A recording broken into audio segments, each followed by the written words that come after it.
Quentin, the director, was very excited about showing Los Angeles in the 70s, in that time period. So it was a period film without using any kind of CGI or anything to make that happen. So a lot of work went into it that you don't necessarily see on camera or for a very short amount of time.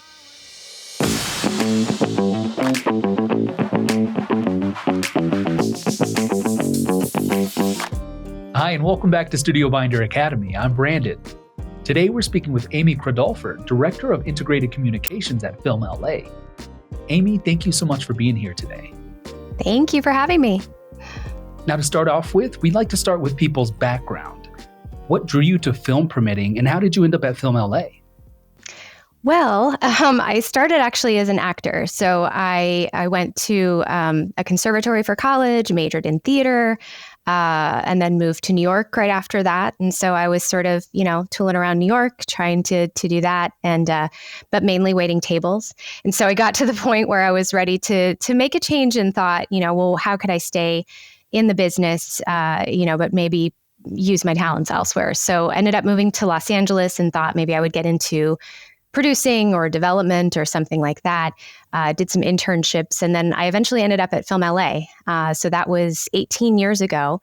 And I tell people that I learned my way around Los Angeles not by driving or going out or anything, but it was literally just coordinating film permits. So I started as a film permit coordinator, and it was just a really fun job and really exciting to be able to feel like you're a part of something, and have been there now 18 years. I'm now the Director of Integrated Communications at Film LA. Well, that's amazing. That's an amazing story. I came up through the acting world as well, so that it's glad. I'm glad to hear, a fellow actor is still working in the industry.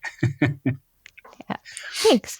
Now, as far as permits themselves go, for those who don't know, how would you define a film permit?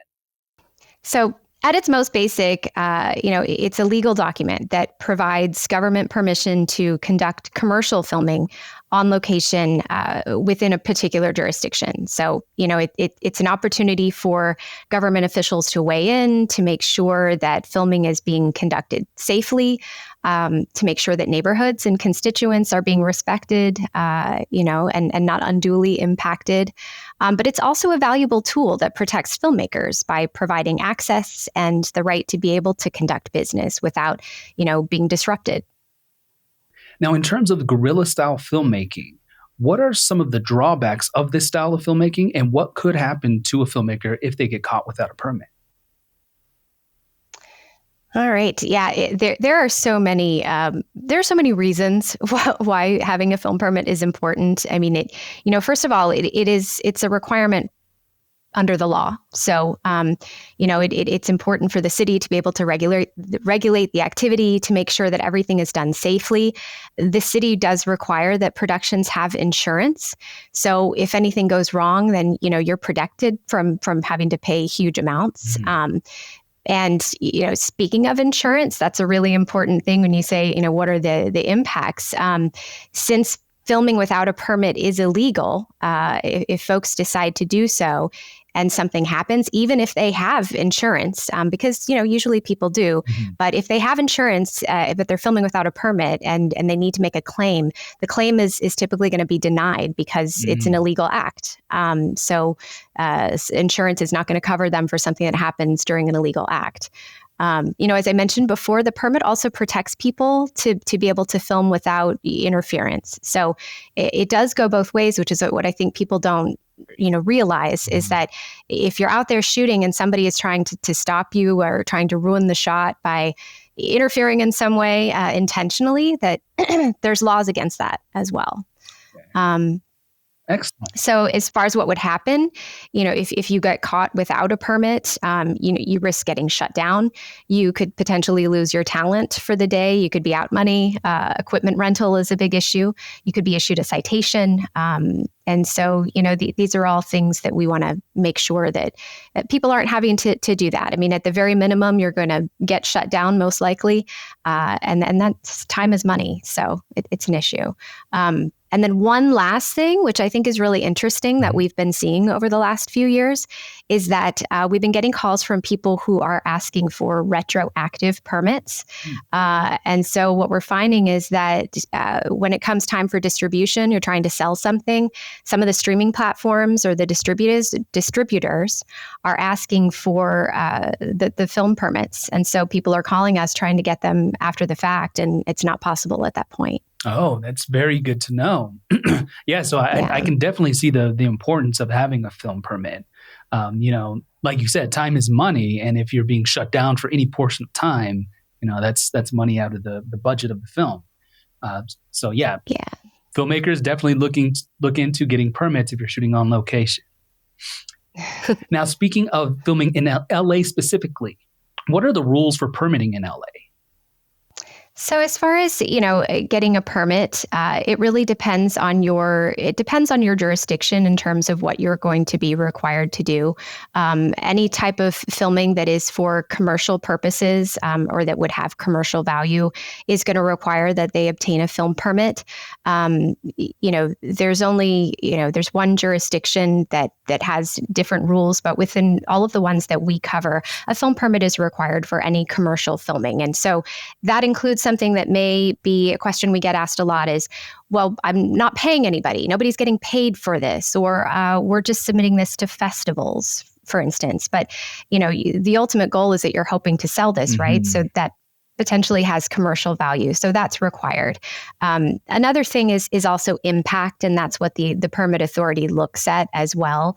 So there's the commercial value, and we tell people, even the ones that say, well, this has no commercial value, I'm just doing this for, XYZ. If you're out there with a bunch of people on a public street, and the permit authority sees that and it's impactful to the public, then it may require a permit as well. Excellent. And one thing I'm curious about, I lived in LA for 13 years. I had a lot of friends that went to LA Film School. Do you have any, agreements with film schools such as that, to where, students are able to shoot their student films on locations? Absolutely. So students are required to obtain film permits. It's part of the process of learning the trade. We do have discounts for student filmmakers. So as long as they can provide documentation from the school that what they're doing is a school project, that it does not have commercial value, then they can obtain those discounts on rates. But it is a very important part of the learning process for students to go through that. Now, what information is typically required from a filmmaker to obtain a permit? So, they're going to want to provide us all the information about what it is that they're doing. They have, obviously the activity, the dates, the times, everything that they're going to be doing on location. We need to know how many cast and crew. We're going to ask the names of the different people in the production. So the producer, director, location manager, very important part of all of that. So just basically the who, what, where, when, why, all of it needs to be a part of it. And is there any form available on your website that one could fill out? Yes. So we have an online permit system. It's called MyFilmLA. So they can register for an account and they apply for the permit all online. So one thing that's important I have to mention is paying attention to the deadlines. There are permit deadlines. They vary by jurisdiction. So definitely if they consult our website, we have all the different deadlines for the jurisdictions. They just need to make sure that they get those in on time. Now, I'm sure the price probably varies, but are there any variables that go into the cost of permitting? All kinds of variables. It really depends on, one, where are they filming? So what's the jurisdiction? So as far as the price goes, there's always an application fee. That's a one-time application fee that they're paying to Film LA. and that is standard across all the film permits that we coordinate. And then after that, just depends on what the activity is. Some jurisdictions will require use fees and other fees for review by their different city departments. In the city of Los Angeles specifically, there is a review by the fire department, so there's a fee for that. We have different rates for depending upon what you're doing. If it's a motion filming permit, there's one rate for that. If you are doing still photography and you're a smaller still photo, there's a different rate for that. And then it just depends. Are you going to need personnel? Are you doing something that require police officers or fire personnel? Are you asking for no parking signs to be posted on the street because you want to have a place to land your trucks? All of these are additional fees that could go into it. So it really just depends on what they want to do. And now when you say jurisdictions, is that referring to like a city? For example, I used to live in North Hollywood, and then you had Studio City right next to it, Universal City. Are those each their own jurisdictions? No, they are actually all part of the city of Los Angeles. So they're just, different neighborhoods within the city of Los Angeles, but there are different incorporated cities. So for instance, West Hollywood is its own incorporated city.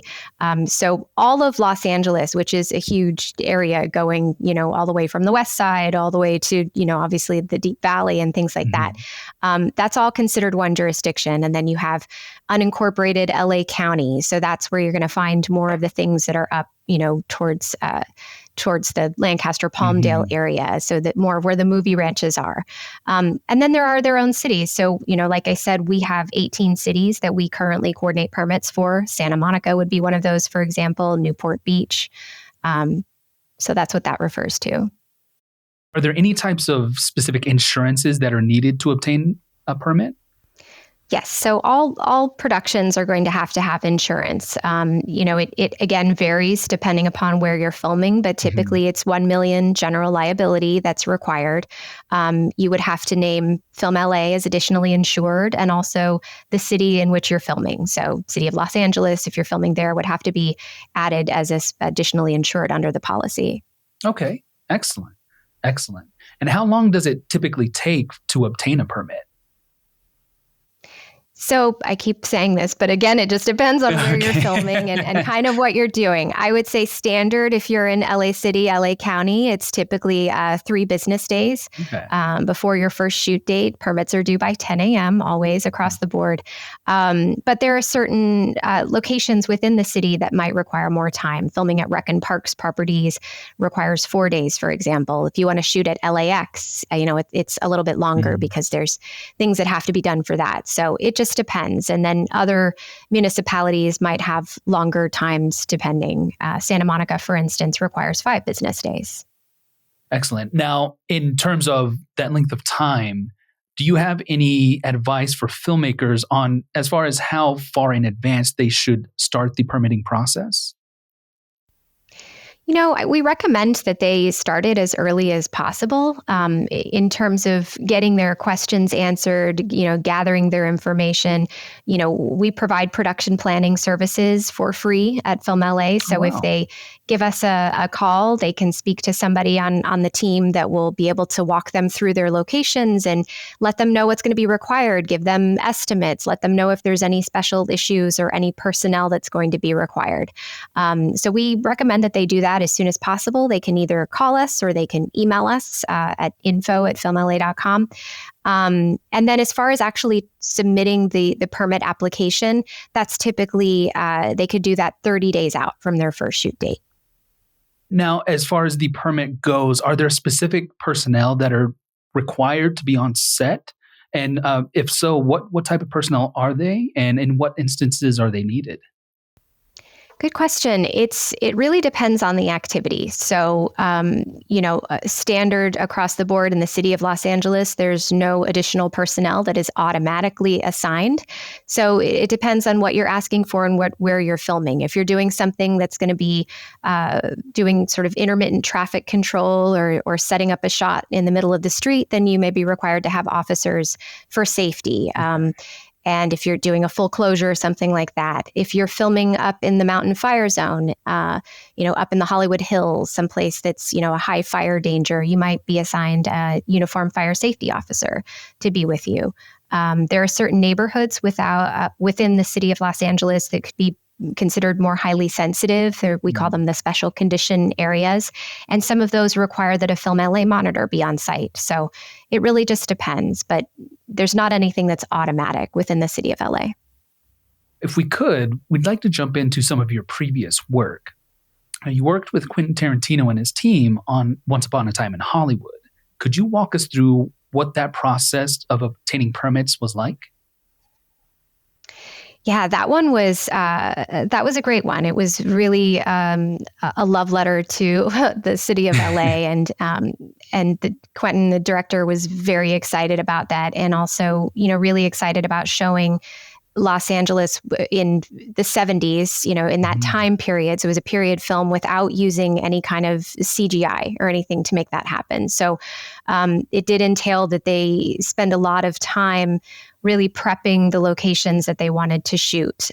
They had one in particular with where they closed Hollywood Boulevard. So the process of closing Hollywood Boulevard is usually a sort of a process that has to start a couple months ahead of time at least, where productions are required to go in front of a committee and present what they want to do. And the committee is made up of government officials and Hollywood stakeholders. And typically it's the locations department that does something like that.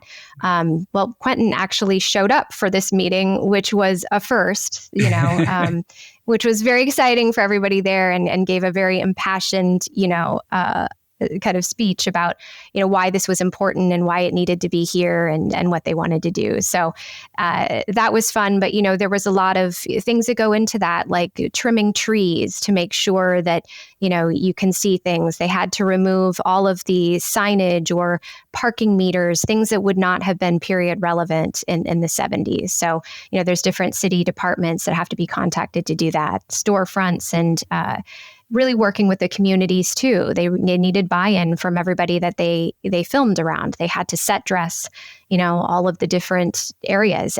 They had a lot of driving in that movie. So you see a lot of Brad Pitt driving around the city in different times in the car.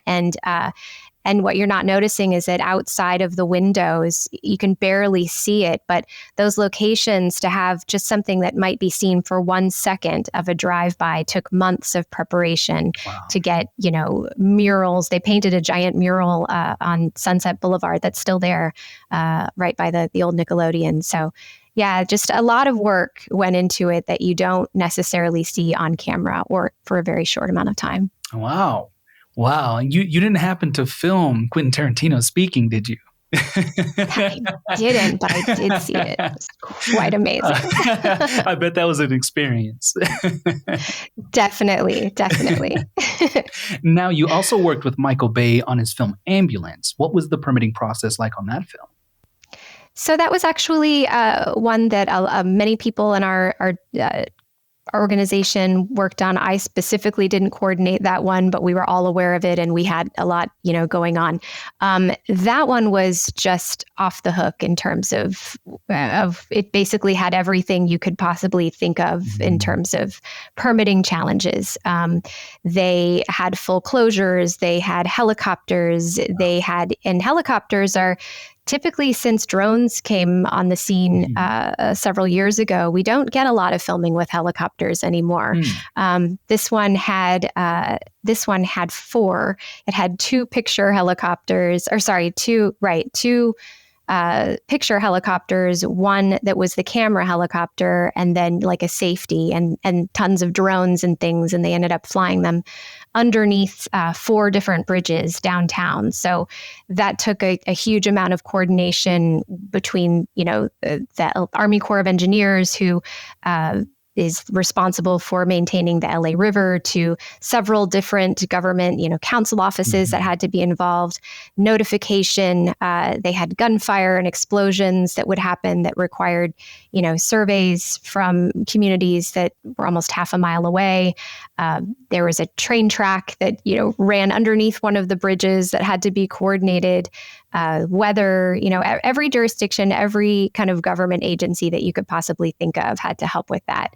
But they were great in terms of the community outreach that they did. This was coming out of the sort of still in the midst of COVID times. So people, this is a time when people really weren't wanting to answer their doors and talk to people. So there was a ton of outreach. They filmed a scene with an ambulance that was kind of going off of a cliff that happened in Echo Park. And it was, at a time when there was a lot of people experiencing homelessness in the area that were, not to be moved, not to be disturbed. It was not a time when you want to ask anybody, even for any amount of money, to relocate. So they were able to work with everybody and to get that all done without having to impact anyone in that way. And they made it a point to really go out and try to spend their money in terms of like finding base camps and parking lots and places to stage. They tried to go out of their way to find churches and places that, where attendance had dropped off due to COVID and they weren't getting as many donations. So they tried to really kind of give back in that way as much as possible, which was great. That's amazing. Yeah. And now, along with these bigger budget films, you've also worked with smaller budget films, such as 500 Days of Summer. Is that correct? Yeah, absolutely. I mean, unfortunately, because of the issue with production leaving to go other places, Los Angeles has definitely experienced a drop off in the amount of those big budget features that we get. So I would say, that the majority of the things that film are going to be lower budget and smaller productions. But 500 Days of Summer was a great example. They shot a lot throughout the downtown area of Los Angeles. They were able to do it with a much smaller crew. They were able to kind of take advantage of they had one very large scene that was a big dance sequence. That was kind of one of their biggest ones but they found a location that was a government owned. So it was LA County property, the LA County Hall of Admin, that plaza up there, which is very low cost. So it's a great resource for filmmakers when they're thinking about, choosing locations. If they can find things that are government owned, they're typically going to pay a lot less in terms of fees and things for those. So they took advantage of that for sure. And now, in your experience, are there any common mistakes you see filmmakers make when trying to obtain a permit? To think about that one. I think, I think that there's a few things that go into that. One, not leaving enough time, not taking the time to really research the neighborhoods in which they're going to film ahead of time.